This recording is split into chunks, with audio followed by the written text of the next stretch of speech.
Hi everybody, welcome to OG's Hook and Stitch and Island Style. I'm Antoinette, your hostess, and video number 2 for today. Welcome to all returning Fiber family. Welcome to new Fiber family, and if you're first time here, feel free to subscribe. Just click subscribe and click on the bell all, and you'll get notified, hopefully, when I upload a new video. Today's video is I was tagged by Saf from Saf Stitched. Her link will be in the description box below on a tag. It is for 20 questions crochet tag, and I'll be glancing down here because I have my phone with all the questions on it. So here we go. Number 1, how old were you when you learned to crochet? Well, when I was a little girl, maybe 8-10 years old, Grandma taught me how to crochet doilies, but that was about it. Basically, 2018, I started crocheting, and it's been pretty much self-taught, other than what Graham taught me on doilies, which I have not done a doily since I was 8 or 10 years old. So I'd have to say I would have been 57. So, number 2, what was the first thing you remember making? A doily. But if we went by when I taught myself to crochet in 2018, the first thing,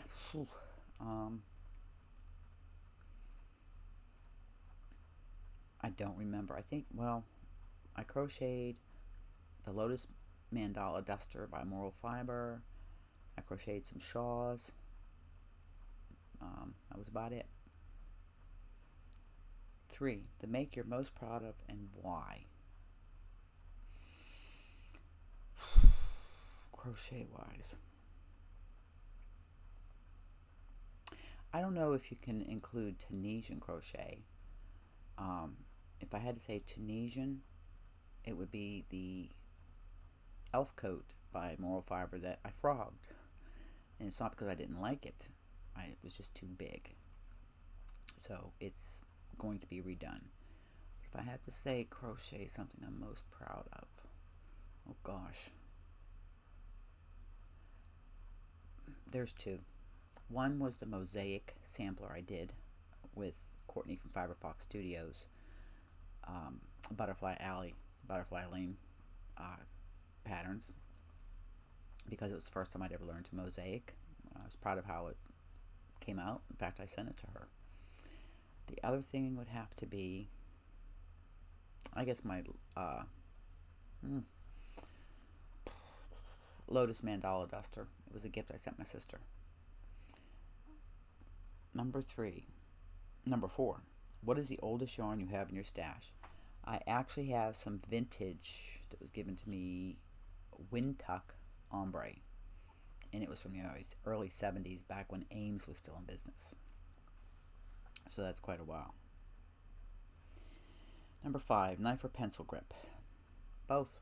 I mainly do knife, but I do both pencil and knife. I change to, from pencil to knife to give my fingers a rest, because it's different muscles you use on each one. It just depends, and also depends on my tension is.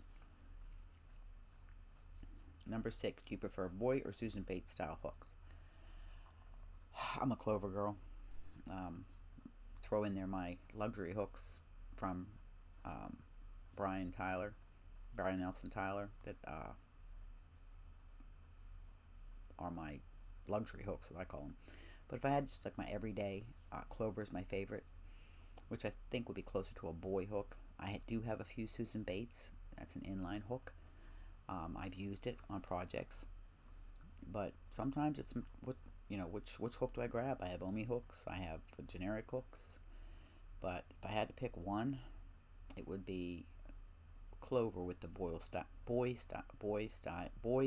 style head. Favorite weighted yarn? Love them all. I can't pick a favorite. I recently just learned, in the last couple of years, I've learned to like the lighter weights. Lace weight, number 1, super fine, number 2. But I like all. I can't pick one because I love yarn, period. All the weights are fine. I can use any of the weights. Which crochet item do you least enjoy making? I don't make something if I don't like it. So I mean, I do garments.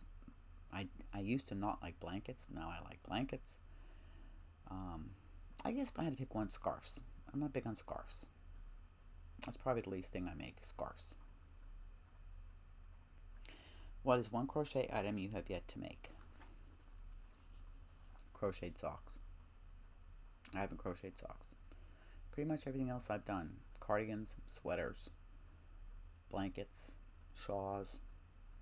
I started my first I've done some amigurumi. I've done dishcloths, scrubbies. So there hasn't. I'd have to say crochet socks is the one thing I haven't done.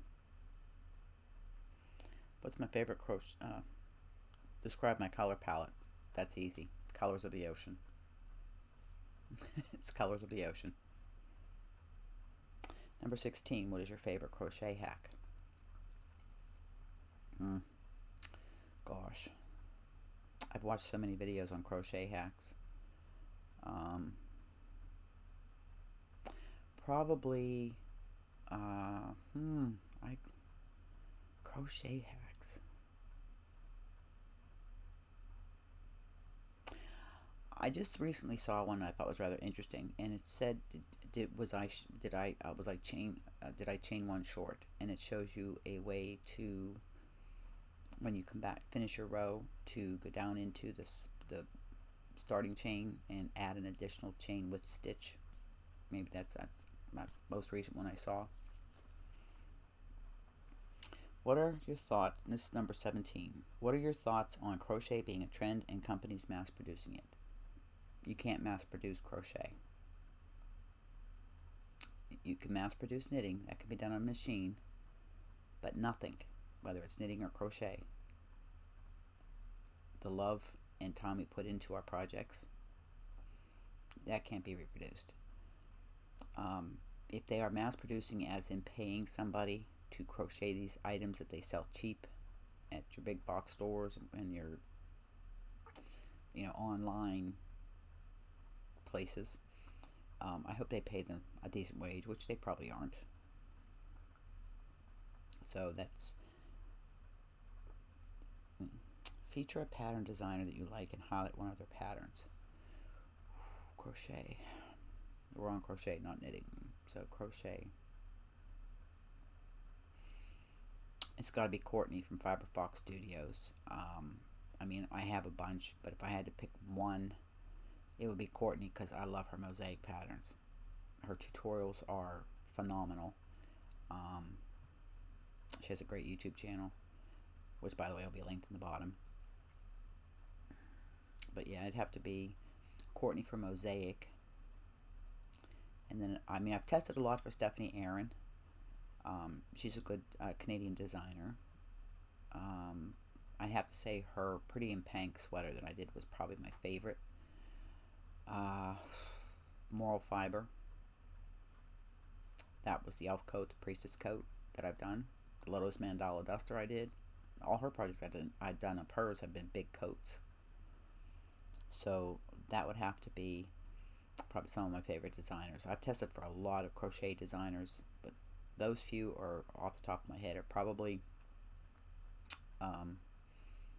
number one. I mean, I've crocheted for so many different designers that just off the top of my head I can't think. And I'm doing these questions right off the top of my head. I didn't even look at them yet. So Courtney from Fiberfox Studios for mosaic. Moral Fiber for Tunisian crochet. Stephanie Aaron for regular crochet, although I've done Tunisian for her also.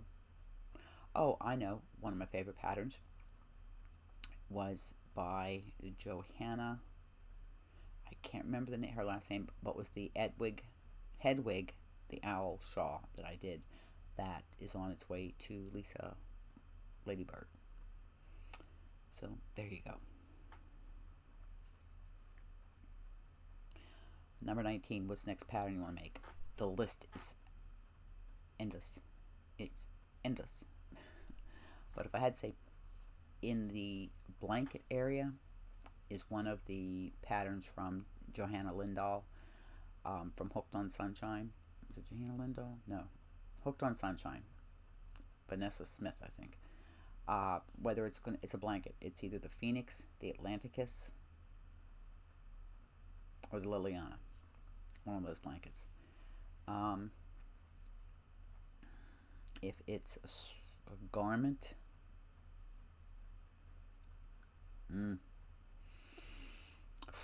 so many. I can't pick. I can't. There's so many patterns in my queue. I can't even pick one. 20. What is my best tip for beginners? Patience and practice. Patience and practice. It all comes with time. If you get frustrated, find a simpler pattern. Try out different hooks to see which one you're comfortable with. Some people are comfortable with ergonomic. Some are comfortable with just the old-fashioned aluminum hooks. Some are comfortable with plastic or acrylic hooks. Inline,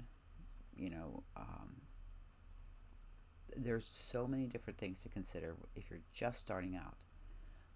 Don't overextend yourself. Pick something simple. Start with it. A lot of good things to start with is, like, I started with when I started getting into crochet, I kind of got a little carried away and went for advanced patterns, and I just got frustrated. And I'm just using this as an example. The Leisure Arts Afghan that I did a couple years ago as a crochet along had 63 blocks with 63 stitches, and it was a good way for skill building. They have a lot of books out there, YouTube. And on YouTube you've got all kind of different channels that will take you from the very beginning to chaining, to doing all the different single crochet, half double crochet, and so on and so on. But just remember, practice and patience. Enjoy the process. So many people stress themselves out so bad that they end up not enjoying and quitting. The idea of the crochet is supposed to be enjoyable. It's supposed to be something to help you relax and rest, create, make gifts, something from the heart. So that's my basic advice to beginners. Practice and patience. So that's my answer to my 20 crochet questions that Saf tagged me in. Hi, Saf. So who am I going to tag?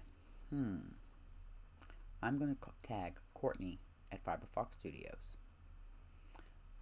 I am also going to tag Lisa at Ladybird Loves. I am also tagging Seta at Seta's Place. Who else am I going to tag? Oh my heavens, there's so many people I could tag.